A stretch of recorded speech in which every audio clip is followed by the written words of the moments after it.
And just like that, the show has begun. Welcome, everyone. It's Peter Dunn. Welcome to the Pete the Planner Show. Joining me, as always, is Damian Dunn. Hello, Dame. Hello, Pete. Oh, it's the show within the show. Do you ever try to explain what the show/podcast is? Like, do you ever try to explain the complexity of it? I mean, do we make a show about making a show? I mean, it's not that hard. It's like the Larry Sanders Show. Yeah. Hello, everyone. Good to be with you. I hope your life is grand. That seemed insincere. Exciting show today, Dame. We've got what could be the biggest business fail of all time. Yeah, it's not good. Also talking about dependability. When you look at the dependable people in your life, does it speak to their financial stability or vice versa? It's like a chicken or the egg thing. Are they dependable because they're stable, or are they stable because they're dependable? Danza, hello. Good to be with you. I am looking fancy today. You guys want to hear a story about this chocolate brown tuxedo jacket I'm wearing? Yes. For those podcast people, listeners, audio only. Sorry, but it's a little bit handsome. Dame, I believe the year was 2007. I think. Indie Style was a local television show. It was like, when like local morning, not exactly news shows, like lifestyle shows were really new. Sure. Well, in Indianapolis, where I live, on Wish TV, which I did a lot of work for at the time, they started a new show called Indie Style. And every week I was the personal finance expert on Indie Style, which you think, wow, how do you have room for anything else on your resume, right? Yeah. And I wore this jacket on the debut episode of Indie Style in 2007. And you're thinking, well, is it out of style now? No, it's sort of a classic, oddly enough, a chocolate brown satin-lined tuxedo jacket. And most importantly, as Mrs. Planner said this morning, it still fits. I would have argued that it was possibly never in style. Oh, well, not in your style. Dame, have you had a good week? I have had a good week. Looking forward to the weekend. Did we have a show last week? No, we did not. And if we did, I think we both missed it. Okay. Dame, as I tend to say on Fridays, I got a lot of stuff to do, so you want to just go ahead and do this darn thing? It's the least shocking thing I could have expected to come out of your mouth. What do you got this weekend? I've got, Oz, the great land of Oz. Oz, our beloved coworker, who everyone who meets her loves her. People who don't even know her love her. She's just a delightful human. She's running a marathon tomorrow, so I'm taking the kids down, and we're going to cheer for her. That's exciting. Yeah, I wish I lived closer so I could do that. My the Aquaduns will be in full effect this weekend, starting this evening. So a full weekend in chlorinated, very humid environments for me. Oh, those are the worst. All right, let's do it. The show, we're going to start it. I'm getting I feel it's been 2 weeks, so I'm like, forget how to do this. In 3, 2, 1. This week on the Pete the Planner Show, we answer your money questions. Here's how the show works. You email us, askpete@petetheplanner.com. That's askpete@petetheplanner.com, and we'll take a shot at answering your questions. I said we, plural. Damian Dunn joins me as most often, Vice President of Advice at Your Moneyline and Hey Money. Dame, how is it going? It's going okay. Dame, I've got a very strange vibe today. I'm wearing a chocolate brown tuxedo jacket. I've had a lot of caffeine and I have a lot to do. So let's get to the show. Dame, I love to read fascinating stories about business decisions gone awry. Not because I'm dancing on the graves of America's great companies, but because sometimes you see how high stakes a decision can be.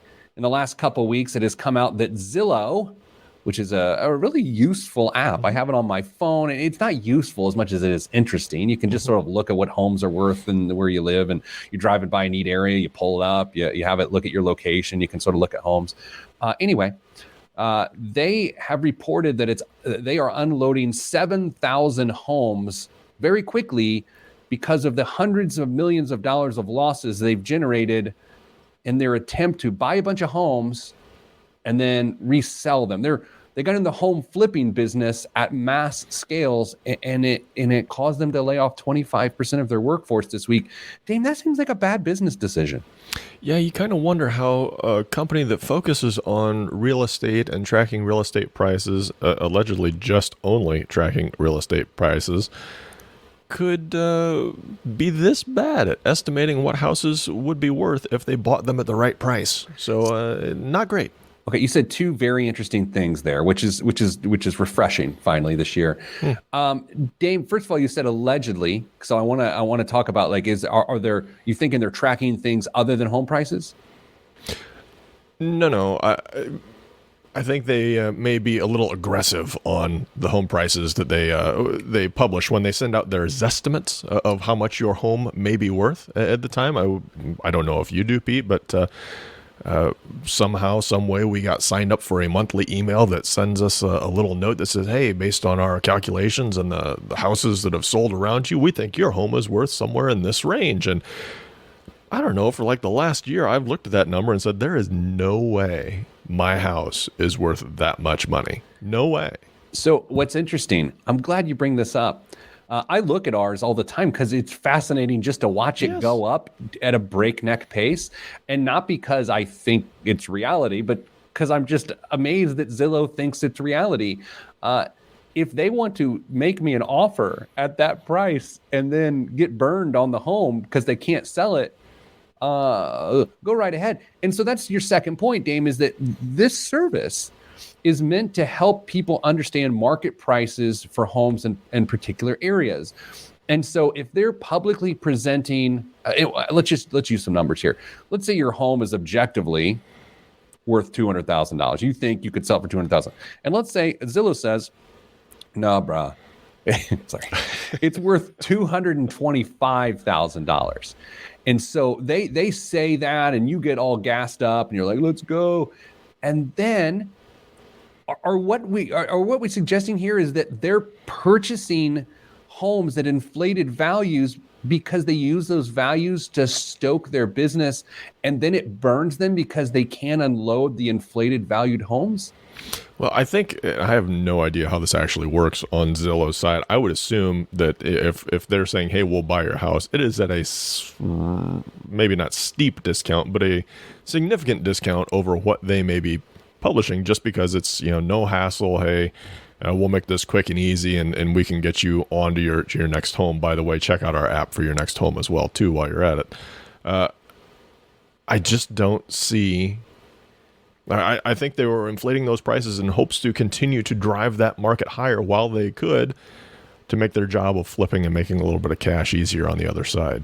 In the third quarter, Zillow bought 9,700 homes and booked a $304 million write-down on inventory owned at the end of the period. But Dame, how... So if they're flipping the homes, and again, I know you're not a real estate expert, and I also know that you don't study Zillow's business strategies, which I'm glad, because that could impact ours in a negative way. They're flipping the homes. Are they doing repairs, or are they just looking for good values and then trying to take advantage of the market? Do you know anything about that? I saw that a number of the homes they bought, they discovered needed some modifications, some refurbishment before they were going to sell them. So it looks like there was, and I could be totally wrong, very little research done on the actual homes they were buying. They just saw an incredibly hot real estate market, thinking, you know what, we'll buy some stuff. If we have to put a few bucks into these homes, we're still going to be able to turn around and flip them.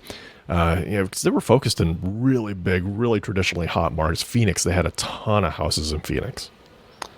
Yeah, and Phoenix is always one of those very dynamic real estate markets. It always has been. Mm-hmm. You think about what are those sorts of markets. Vegas is right alongside Phoenix, where there was a big, alleged boom of where people go to live. It is, on the surface, it's like, okay, if flipping houses is good and profitable, then flipping thousands of houses must be really good. But if you don't have the infrastructure in the scalable plan, then it really falls apart. Where do you think this ranks amongst the biggest business fails of all time? That's a fair question. I mean, it's got to be up there. I mean, this is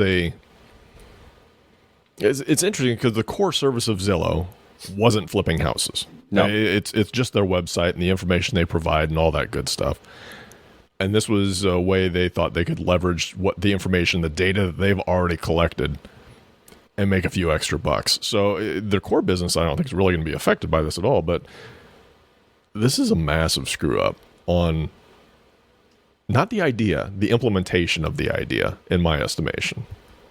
Do you think this is a Hail Mary business process where they said, hey, our current monetization strategy is sort of on its last leg, and so this is the true product and service we will be as a home flipping organization? That's not that unusual, is that a business pivots to see what their true monetization strategy is.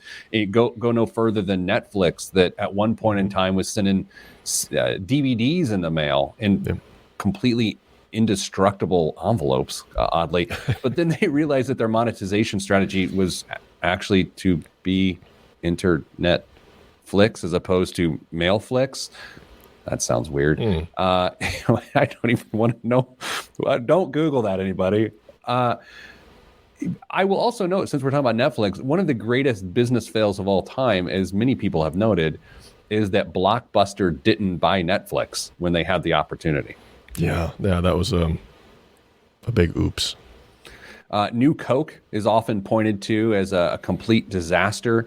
The idea that Coke wanted to change their formula and it cost them a lot of money in sales. I actually was on a podcast with a friend about that topic, and what was really interesting, if I remember correctly, which I very rarely do, the guy that came up with Diet Coke, who was lauded a thing? Yes. As like an icon of new beverage ideas, had the idea for New Coke, and it completely backfired on him. But he was a genius with Diet Coke. New Coke, not so much. Clear Pepsi. You remember Clear Pepsi? I do remember Clear Pepsi. We used to have some Clear Pepsi at the Dunn household when I was a kid. Really? Yeah. We drank so much, so many soft drinks as a kid. Like, I can just see Mrs. Planner and I just shuddering thinking about our kids having that many carbonated beverages. But alas, different times. We even wear seatbelts and have helmets these days. Dame, coming up after the break, dependability. I have a new theory. I wrote about it in the Indianapolis Business Journal this week. I want to share it with you. I want to share it with everybody. Does being dependable make you financially stable? All that is next on the Pete the Planner Show. I'm Pete the Planner. All right. I started reading email again while we're on the air. I appreciate the dedication and focus you give me during this. I know, but it wasn't something I had to answer here. You know what I mean? Maybe you don't know what I mean. Maybe you do know what I mean, but it still doesn't excuse it. That's probably right. I'll let you fill in the right answer.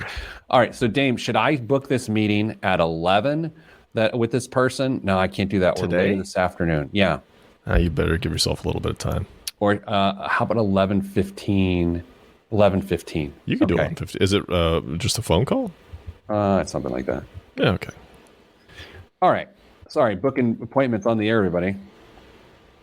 All right, so Dame, let's do dependability. Let's hit it. Oh, hey, Mike. Good to be with you. Thanks for joining us on Facebook Live. Dame, I had something really good to talk about on the show, and since I put very little thought into it this week, I don't know remember it is. No let's travel do dependability. Stories? What's that? No travel stories? I haven't been traveling. Sports stories? No, I don't know. All right. Okay. In 3, 2, 1. Back on the Pete the Planner Show. Dame, every couple weeks, I have to sit down on my computer and think about things to write for people to read and mock me over. Can you hear my stomach growling, by the way? Nope. I was at my grandma's funeral last weekend, and lovely woman, and I didn't eat, and the service was going very long, and my stomach starts growling. My cousins, who are like 3 rows ahead of me, like turn around and look at me.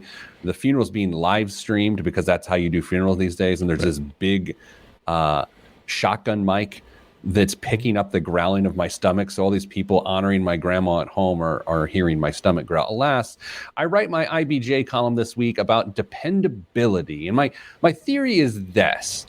If you think about how you view others to be dependable, What the quality you see in them is the resourcefulness they have and how they use those resources to help you achieve what you're looking for from them. It's a little heady. It's a little heady. Dame, when you say someone is dependable, what you're saying is you like how they handle assisting you with what you need assisted with, right? So to me, that's a resourcefulness situation, right? Yeah. And so here's where this extends to possible learning. When you consider your own level of dependability, not only how others view you to be dependable, but how dependable you find yourself to be, I think it is also an evaluation of your resourcefulness. At various times in my life, as I think about whether I viewed myself as to be dependable or not, if I truly try to be objective and not lie to myself and gas myself up, there were times where I didn't find myself to be dependable. And if I thought about why, it's because I didn't trust myself with the resources that were allocated to me. Does that track? Yeah, I think so. I also think it's a really interesting concept, dependability in general, because what you consider dependable and what I consider dependable may be completely different, or at least different shades of the same color. If I only come through 25% of the time on stuff that I promise, but somebody comes through 50% of the time, I'm going to look at them as pretty darn dependable, whereas you may just dismiss entirely because, man, you just can't count on them when the chips are down. So dependability is a really interesting topic, but one that we all recognize and generally appreciate. I almost said laud, just to tie it back to the first segment, but it's a really interesting concept. Did you pick up on this idea, though, that we're not saying someone is dependable because they're wealthy, and we're not saying someone is dependable because they have high income? What we're saying is whatever resources are available to them, they make them available to help serve you. And again, that's not to loan you money. Hey, can I depend on you to loan me $500? It's not that. When I begin to write about this and think about it, I got to this idea of like, okay, it's midnight. You're in Denver, and you're trying to fly back to Indianapolis. You're not going to get Uber. You need someone to pick you up, but there's a massive rainstorm. You need them to pick you up at the exact minute you walk out of the airport, so you don't get wet, and the timing has to be right. Who are you calling? Right? To me, that's like that's the time resource side of things. But I think time and money are rather linked.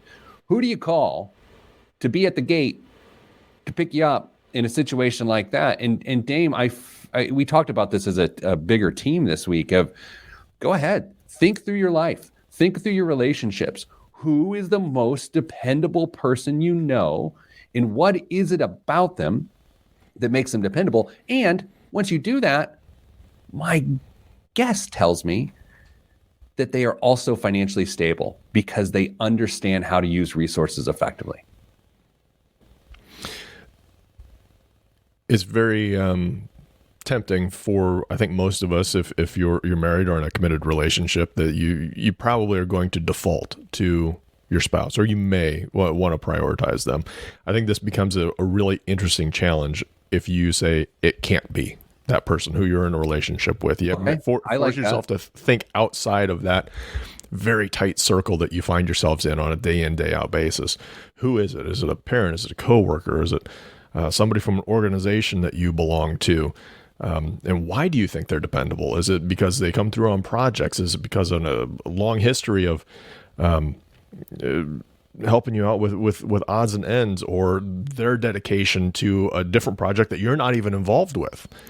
I don't know. It's when you first asked this question in that meeting, it was deceptively simple. Yeah, because a lot of people went to their spouses or their parents. But if you remove that possibility, and again, the point of this whole thing is not just like a guy who drank too much and needed to write a column. Instead, it's to say, okay, do I trust myself? Can I actually depend on myself to be a good steward of resources? And so if you look outside your immediate family, it does get a lot more complex. And so in that spirit, Dame, I will answer the question. one of the most dependable people I know, and I'm going to also separate work because I don't think Sure. work is at times like family. My friend Greg, who also happens to be my financial advisor, I find him to be one of the most dependable people I've ever met. And it's not that he'd be there if I needed anything. It's just to know if I ever needed anything, he'd be there, right? It's sort of a weird flip of that. And it's not that I would need money from him. It's that I would need guidance, and I would trust that the guidance he would give me would be right, or I needed time, and that time would be allocated towards me. But I guess it's not surprising that the person I choose is also a financial advisor, my financial advisor. That's sort of weird. What do you think about... Because I think there's almost different tiers of dependability. Where if there's something that's kind of important, it may get ignored. But if it's something that's super important, now you can count on this person. Do you have anybody in your life like that's kind of like, I'll get around to it if I can? Do you think that comes into the equation at all here? That's interesting because I think, and that is incredibly interesting to me, because then it becomes, is your ask unreasonable? Mm-hmm. Are you asking someone to be dependable to an unreasonable request? And so my personal default on that is I'm not going to make a request of someone that is unreasonable. I think tapping your network or making withdrawals of human capital in an unnecessary time never makes sense. Dave, let me tell you a story. When I was in high school, I was a pretty good high school student, not academically, but just in terms of the school community, right? I was sort of did a lot of extracurriculars, and I helped the school along, and did lots of good things, and I had a relatively reasonable reputation.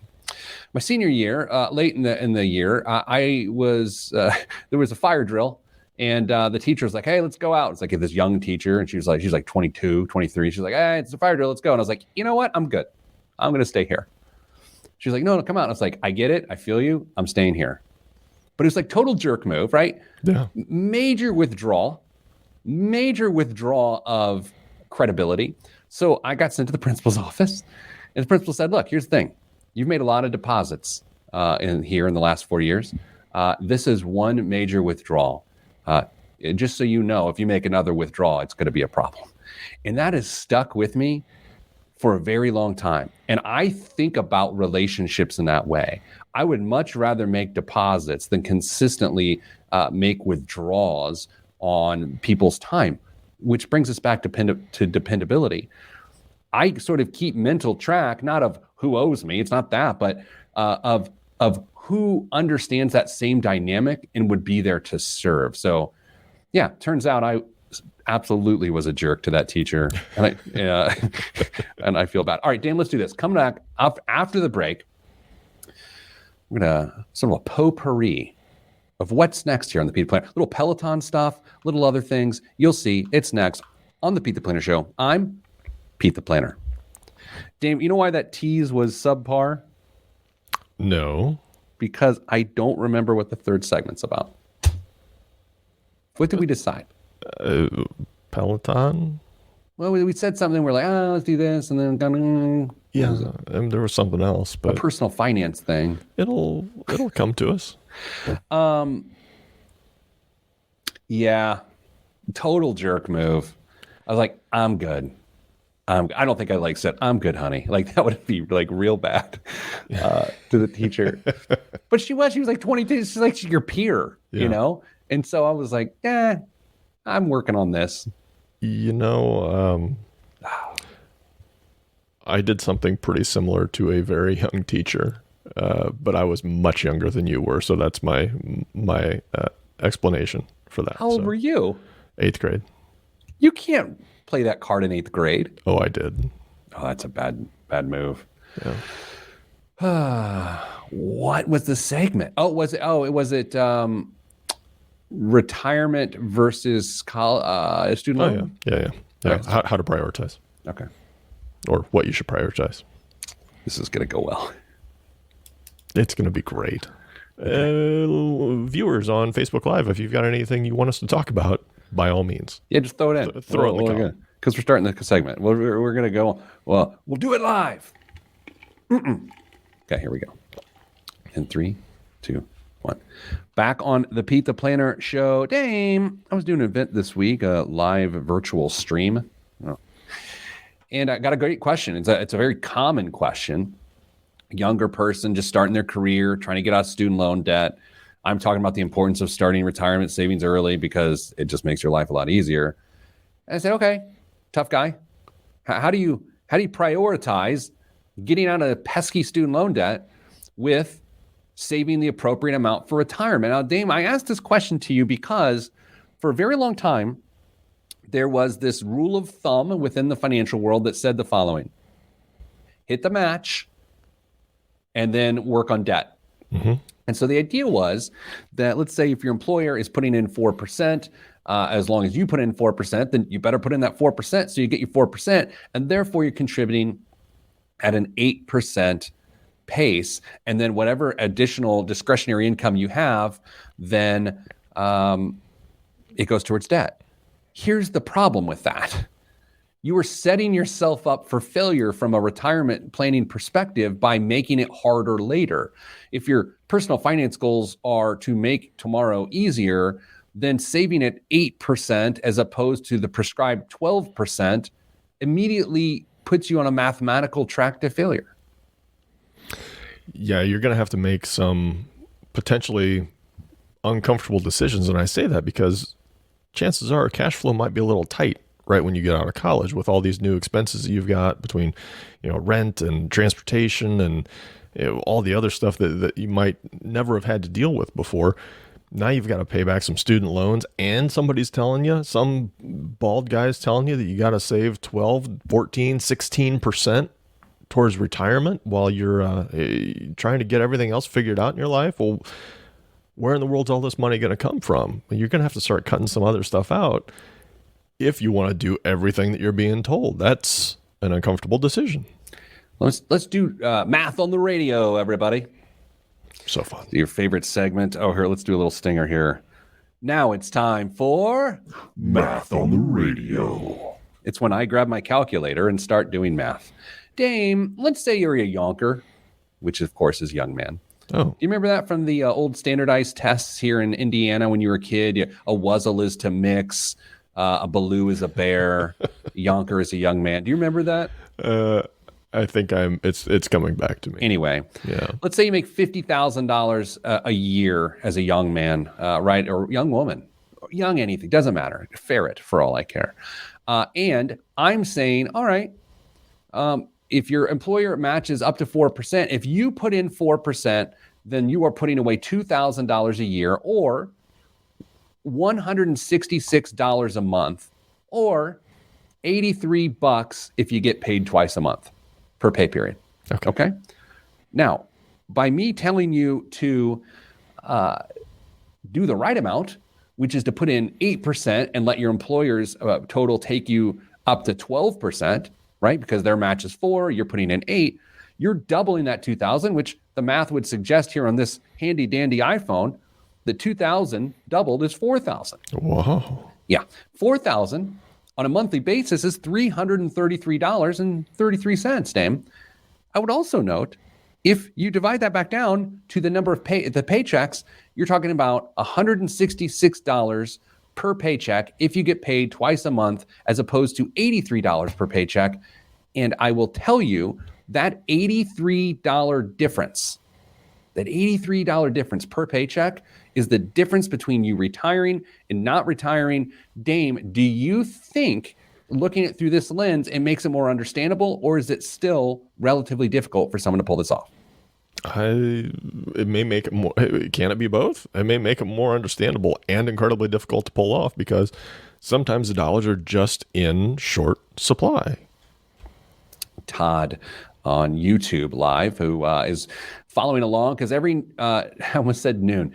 Every Friday at 10 a.m. Eastern, we record the show live on YouTube Live, Facebook Live, and Twitter Live. Todd notes, if one would still live like a broke college student for the first few years out of college, then perhaps they could tackle the debt and contribute the 12% 401k at the same time. No.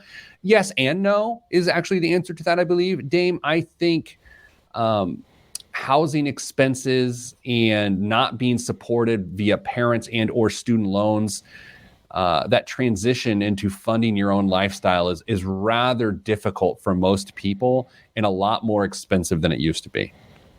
I agree. And I think just the whole mentality of having lived for the last 4+ years as a broke college student, you're finally getting paychecks with probably the most numbers you've ever seen on it at any given point in time. You're going to want to go out and treat yourself a little bit. And you and I both know how easy it is to have lifestyle creep happen really, really fast. What is the first thing you bought post-college, okay, that was, in retrospect, the opposite of continuing to live like a broke college student? I have one that is redonkulous. I'll go first. Go right ahead. Dame, Mrs. Planner and I got engaged in the spring of our junior year in college. I figured I was not getting any better looking, not getting any funnier, and I locked it in. And so upon graduation, I would say April of May of our senior year, I bought a house. Bought a house. So I went from living in a fraternity house, regrets, to living in my own home. And then when Mrs. Planner and I got married a month later, she moved in with me. We cohabitated as married folk. And that was a bad idea. Now, whereas it would arguably be the same cost of renting at that time, it really put a lot of pressure on my first level of income. Yeah, I could see that. I think mine was transportation related, which would probably shock you. Bought a really big truck.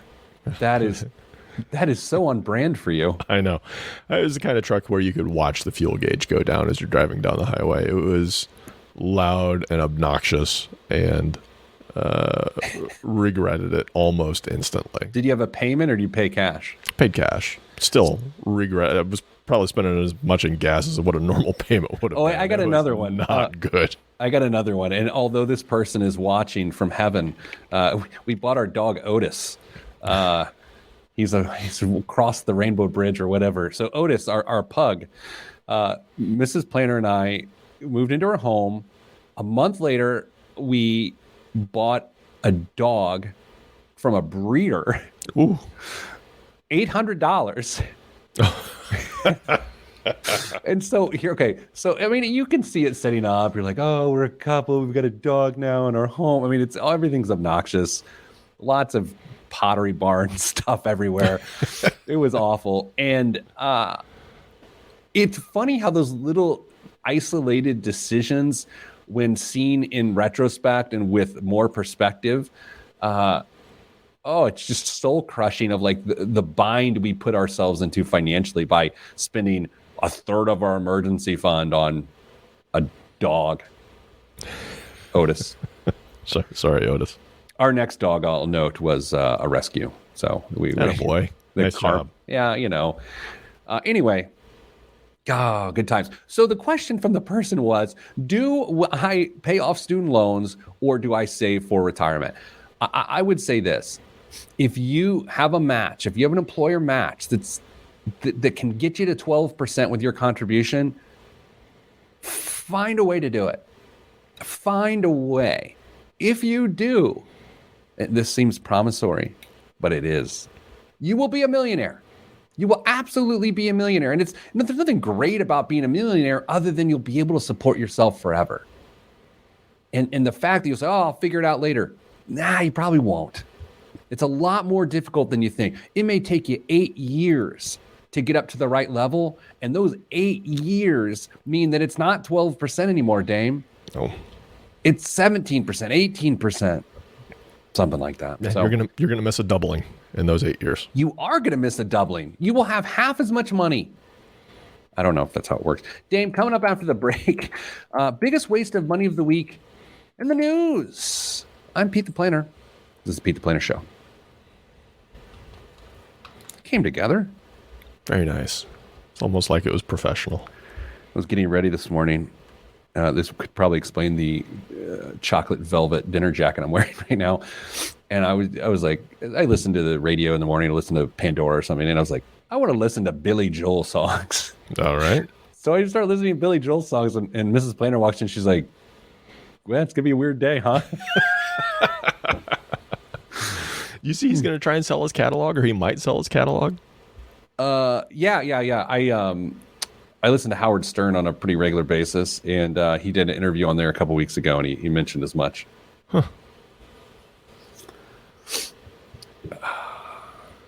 All right. I'm looking for a biggest waste of money of the week. I'm very prepared for today's show. It's been quite the week. I bought a mixing glass to make cocktails in this week. How caramel. It's something. I don't regret it, though. It's $20, I think. Guess that's all that's important. What's important? You don't regret it. Yeah, that's probably not a good measure of whether something's a good decision or not. Yeah. That's a column. If your answer is, I don't regret it. That's so true, dude. That's a good point. Okay. You got some news stories? I mean, because I feel like I'm waiting on you. Hang on. Yes, I do. Okay. All right. You know what? I got one. It's going to be forced. And here we go. In 3, 2, 1. This week's biggest waste of money of the week right here on the Pete the Planner Show is the Philips Pasta and Noodle Maker Plus. The Philips Pasta and Noodle Maker Plus does all the work and lets you take all of the credit. Add the ingredients, the machine will automatically mix and knead the dough, producing half a pound of fresh pasta in under 10 minutes. It comes with 4 shaping discs to make a variety of noodles, including spaghetti. I'm saying it like Giada De Laurentiis says spaghetti. You know who Giada De Laurentiis is? Not a clue. You don't have Food Network. I do, but I just don't spend my time watching TV. So Giada De Laurentiis is a host on the Food Network, and she's an Italian American. And whenever she goes to pronounce an Italian word, she turns 700% Italian.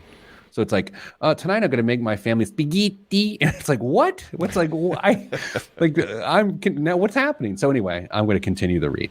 It comes with 4 shaping discs to make a variety of noodles, including spaghetti, fettuccine, penne, and sheets for lasagna and ravioli.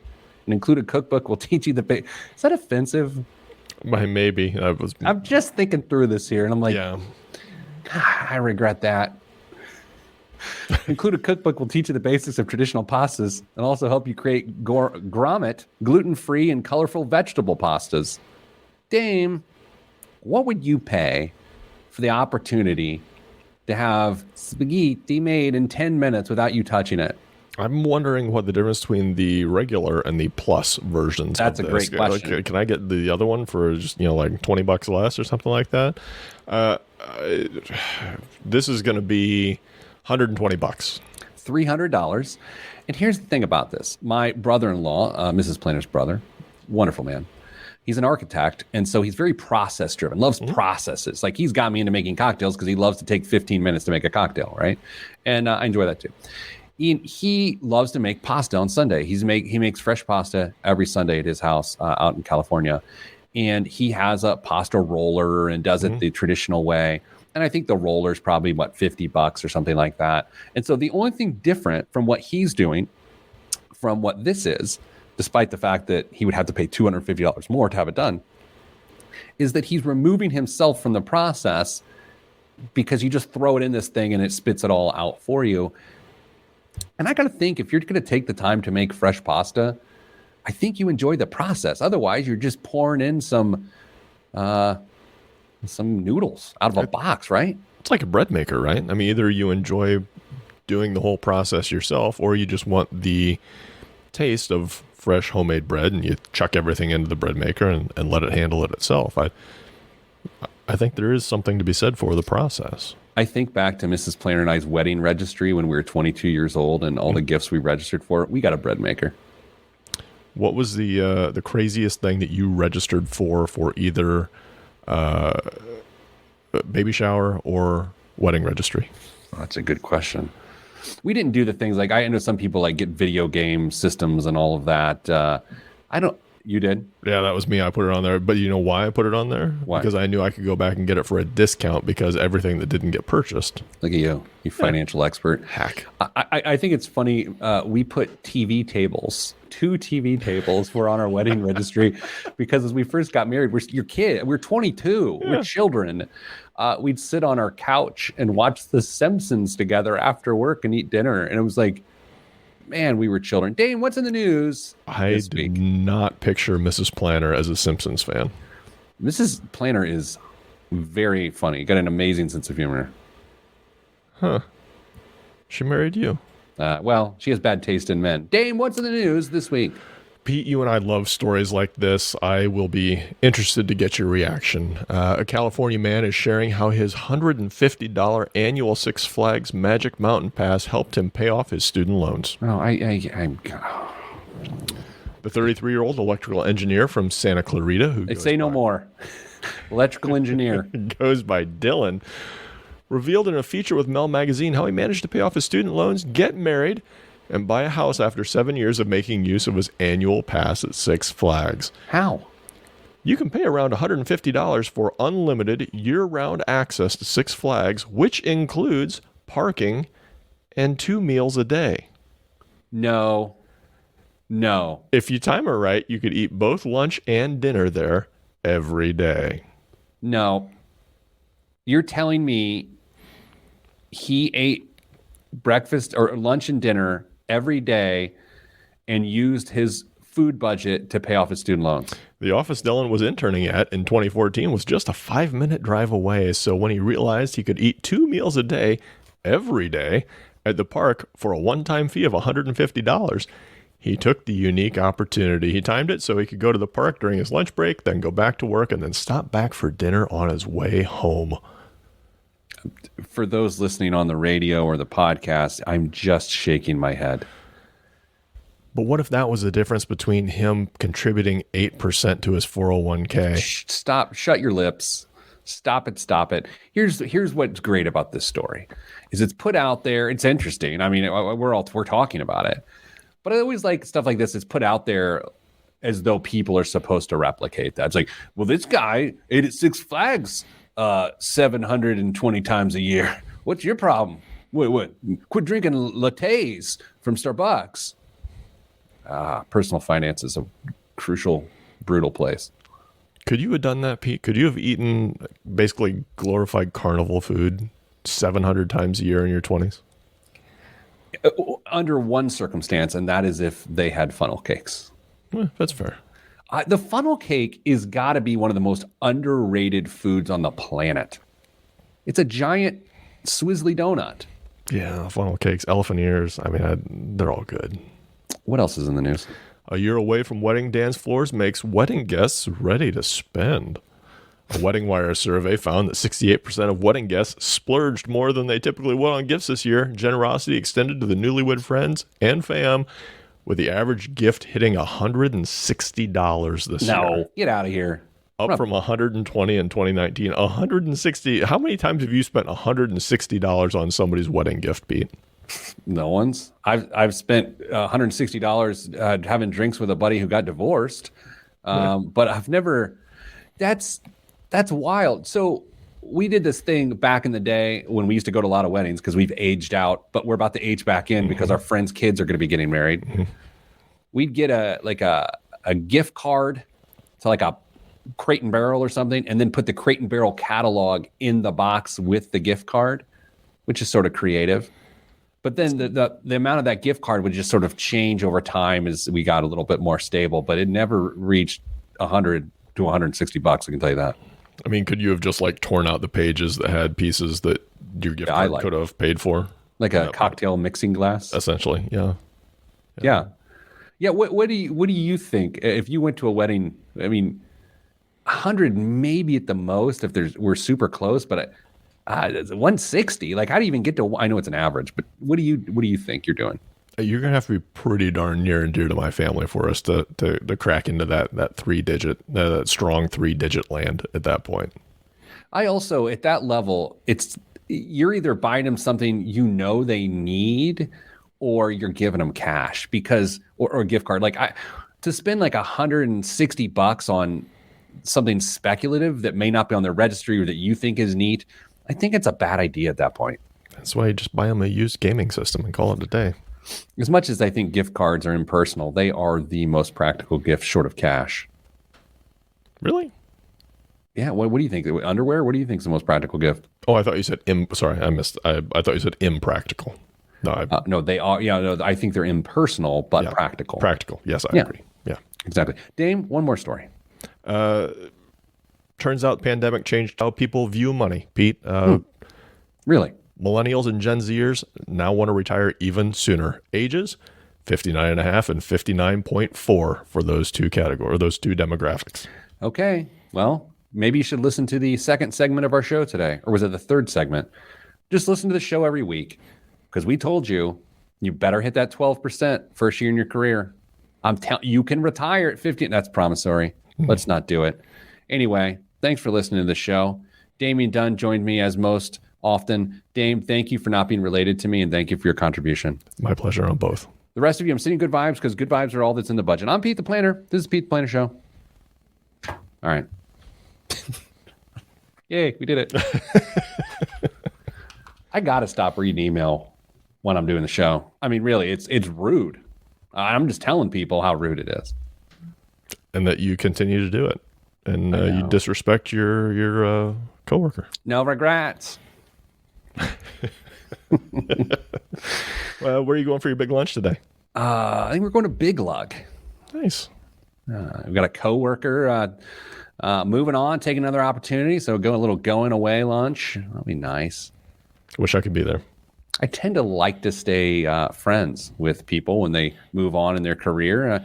The reality is, people, when they work with you, they're just spending part of their career with you. Sometimes it's long, sometimes it's short. But the expectation that they're going to be there forever is a little silly. So generally, the attitude I like to have is like, all right, let's celebrate it. You got a new job. Good for you. That's my theory. Yeah, I think that's the kind and professional way to go about it. All right. So, Dame, we'll have your going away lunch next week. Okay. I just panicked a little bit. I'm just kidding. Okay. Just kidding. Yeah, you have to stay forever. All right, everybody. Thank you. And as always, stay getting money.